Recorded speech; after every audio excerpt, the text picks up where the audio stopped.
La revue de presse culturelle, bien sûr, de Patrice Rodden, c'est tout de suite.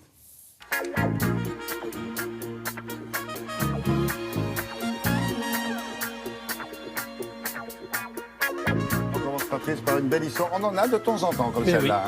Oui. Une belle et drôle d'histoire que nous raconte le magazine Point de Vue. Une histoire qui commence par un dégât des eaux. Catastrophe. Donc Laurence, une Parisienne, est obligée de vider sa cave. Elle tombe sur un petit tableau. Il a beau ne pas être signé, il a beau être peint sur du carton, tout de suite, elle percute.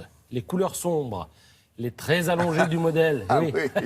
L'expression quasi absente, la forme et le style des yeux, tout rappelle le style de Modigliani.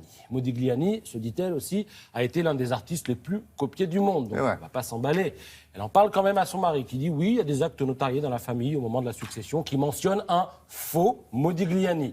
Le tableau, effectivement, appartenait au grand-père paternel de son mari, Silvio, un immigré italien, tailleur de son métier, et qui voyait défiler des artistes dans son atelier, alors il les habillait. Mais quand même, se dit-elle, derrière le carton, il y a une inscription. Madame Hastings. Or, il se passe qu'une certaine Béatrice Hastings a été la maîtresse de Modigliani. Donc, elle appelle une experte en art qui gratte le bas de la toile. Et qu'est-ce qu'elle trouve? La signature de Modigliani. Alors là, on fait intervenir la science, analyse des pigments, on passe le tout au rayon X, au scanner, et l'œuvre, effectivement, date bien de 1915-1916. Donc, dégâts des eaux, Modigliani. Donc tout va bien. Ben non, pas complètement, parce que Laurence, la jeune femme en question, va se heurter aux us et coutumes du marché de l'art, lequel, en matière de Modigliani, ne jure que par Ambrogio Cerroni, un banquier milanais qui est mort en 70, mais qui a constitué le catalogue de Modigliani. Et son catalogue, certes truffé d'erreurs, reste la référence dans le monde de l'art. Catalogue des œuvres raisonnées, c'est comme ça. Exactement. Alors, la seule solution, on lui dit, il faudrait que tu trouves une photo de Modigliani avec cette œuvre.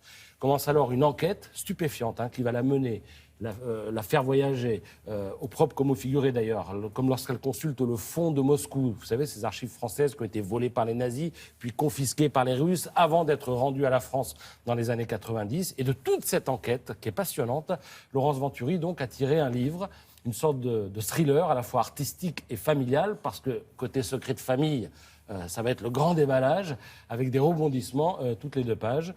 Titre du livre, Le Tableau, c'est chez Albin Michel. Et pour avoir le résumé de l'histoire, eh bien, allez voir dans Point de Vue qui nous raconte cette histoire. Ça se termine bien, le film, là? Eh bien, pas si mal, mais pas aussi bien que vous pourriez l'imaginer. Mais justement, il faut lire le livre. Il y a une petite nuance.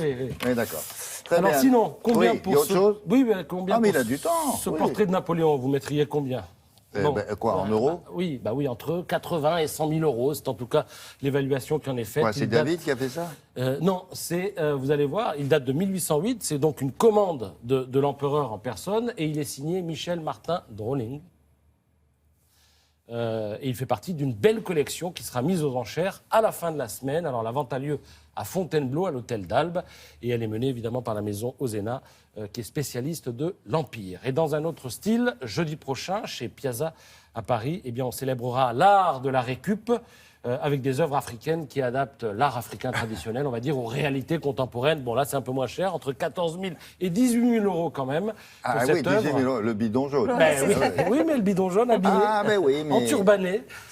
C'est une œuvre. Chevelu. Parce qu'il fallait y penser. Oui, et c'est signé Romuald Azoumé, qui est un artiste béninois. Et ça se vend bien, William. Bon.